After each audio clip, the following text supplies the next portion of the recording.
సమర్థరామదాసు గారికి భోలేరామ్ అని శిష్యుడు ఉండేవాడు. సమర్థరామదాసు గారు ఉత్తర భారతదేశానికి వెడుతూ రే రామచంద్రమూర్తికి ప్రతిరోజు నైవేద్యం పెట్టరా అన్నారు. ఆయన ఏదో నైవేద్యం పట్టుకెళ్ళి అక్కడ పెట్టాడు. తినలేదు సీతారాములు. నువ్వు తినకపోతే ఎలా?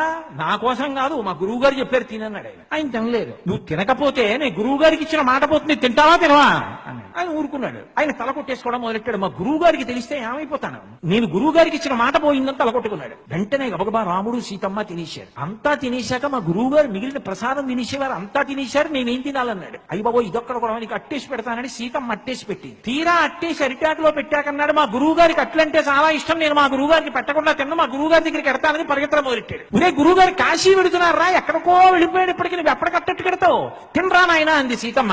మా గురువు గారికి పెట్టకుండా నేను తిన్నా, అట్టు ముక్క మా గురువు గారికి కట్టాలన్నాడు. హనుమని పిలిచి ఒరే నాయన భుజం మీద ఎక్కించుకుని తీసుకెళ్లరా అన్నాడు. హనుమ భోలేరాంని భుజాల మీద ఎక్కించుకుని దూరంగా కాశీ పట్టణానికి ఎడుతున్న సమర్థరామదాసు గారి దగ్గర దింపి ఆయన పెట్టట్టు అన్నాడు. సమర్థరామదాసు గారు తెల్లపోయి ఎలా వచ్చావురా నాయన ఇక్కడికి అన్నాడు. గురువు గారు మీకు అట్లు ఇష్టం కదా, అట్టు పెడదామని వచ్చానండి. ఎలా వచ్చాడు? ఆ కోతి అట్టుకొచ్చిందండి నన్ను. కోతి ఎందుకు తెచ్చిందిరా అన్నాడు. సీతమ్మ అట్టేసి పెట్టింది పంపించింది. ఒరే కోతి ఏమిట్రా, హనుమరా మహానుభావుడు భుజాల మీద ఎక్కువచ్చా. గురువు గారు హనుమో సీతమ్మో పక్కకు వదిలేయండి, మీకు అట్టిట్టేనా లేదా నాకంతే.